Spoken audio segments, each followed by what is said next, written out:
Gachibowli police ने थाना गच्चीबौली के इलाके में महंगी BMW कारें चोरी करने वाले मुलजिम को गिरफ्तार कर लिया। मुलजिमीन से 2 महंगी BMW कारें, एक मोबाइल फोन बरामद हुआ है। मुलजिम 29 साल बी अरुण रेड्डी जिले कोठागुड़ियम का साकिन बताया जाता है और मुलजिम अरुण रेड्डी वेबसाइट के तौर पर काम करता है। मुलजिम पर हुजूम पार्किंग मुकामात पर वॉलेट पार्किंग के नाम पर मालिकान से कार की चाबियां लेता और कार लेकर वहां से फरार हो जाता।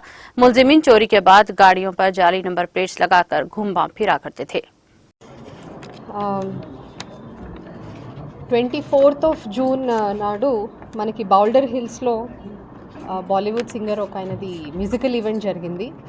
ఆ ఈవెంట్ జరుగుతున్నప్పుడు అక్కడికి వచ్చినటువంటి ఒక లేడీకి సంబంధించిన BMW కార్ని ఒక పర్సన్ వాలే డ్రైవర్ అని చెప్పి కార్ తీసుకొని వెళ్ళిపోవడం జరిగింది.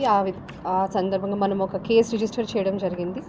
ఇమీడియట్గా మన Gachibowli crime team and CCS Madhapur crime team అందరూ కూడా ఈ అఫెన్స్ గురించి డిటెక్ట్ చేయడం కోసం టీమ్స్గా ఫామ్ అయ్యి వెరిఫై చేయడంలో మనకి ఈ కార్ అక్కడ ఉన్నటువంటి ఒక 5-స్టార్ హోటల్ షెరటన్ హోటల్ పార్కింగ్ ప్లేస్లో కనిపించడం జరిగింది.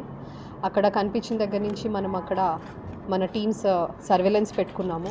ఈరోజు మార్నింగ్ 8 o'clockకి ఈ accused person Byreddy Arun Reddy who is aged 29 years. By profession he is a web developer, resident of TNGO colony Gachibowli, originally belonging to Kottagudem town.